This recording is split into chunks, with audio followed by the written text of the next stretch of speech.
প্রথম দফায় ভারতের পশ্চিমবঙ্গে ১৫২টি আসনের নির্বাচনে ভোট গ্রহণ হয়েছে ২৩ এপ্রিল। এদিন ভোট হয়েছে তামিলনাড়ুর ২৩৪ আসনেও।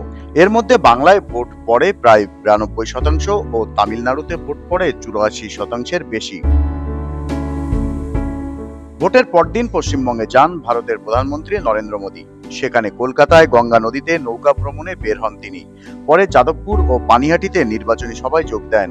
পশ্চিমবঙ্গে গণতন্ত্রের ধারা তৃণমূল কংগ্রেস ধ্বংস করেছে দাবি করে মোদী বলেন, প্রথম দফার নির্বাচনেই বাংলার মানুষ তা পুনর্নির্মাণ করেছে। बीजेपी की विजय का शंखनाद कर दिया है। বাংলায় বিজেপির বিজয় ঘণ্টা বেজে গেছে। দ্বিতীয় দফায় আপনাদের সবাইকে গণতন্ত্রের জয়ের পতাকা ওড়াতে হবে। আজ গোটা বাংলায় একটা স্লোগান, পাল্টানো দরকার। আপনারা একটা ভোটের মাধ্যমে আশীর্বাদ দিন।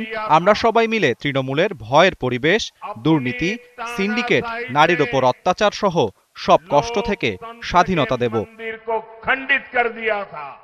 একই দাবি করেছেন কেন্দ্রীয় স্বরাষ্ট্রমন্ত্রী অমিত শাহ।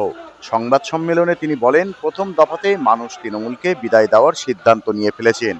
তার মতে প্রথম দফার ভোটে ১১০টি আসনে জয়লাভ করতে চলেছে বিজেপি।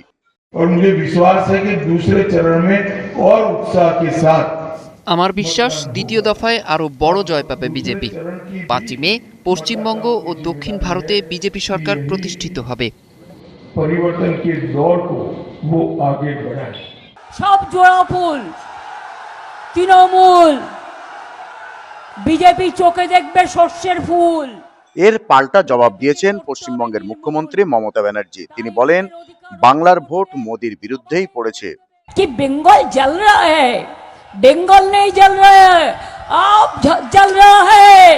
और 4 तारीख में रिजल्ट निकालेगा तो देखेंगे জ্বলবেন আর লুচির মতো ফুলবেন। আগামী ২৯ এপ্রিল পশ্চিমবঙ্গে শেষ দফার ভোট। ভারতের অন্য রাজ্যগুলোর সাথে পশ্চিমবঙ্গের ভোট গণনা হবে ৪ মে। যে ফলাফলের দিকে তাকিয়ে আছে শক্তিশালী এই দুটি দল। তাই নিজের অধিকার রক্ষা করতে সবাই ভোট দেবেন।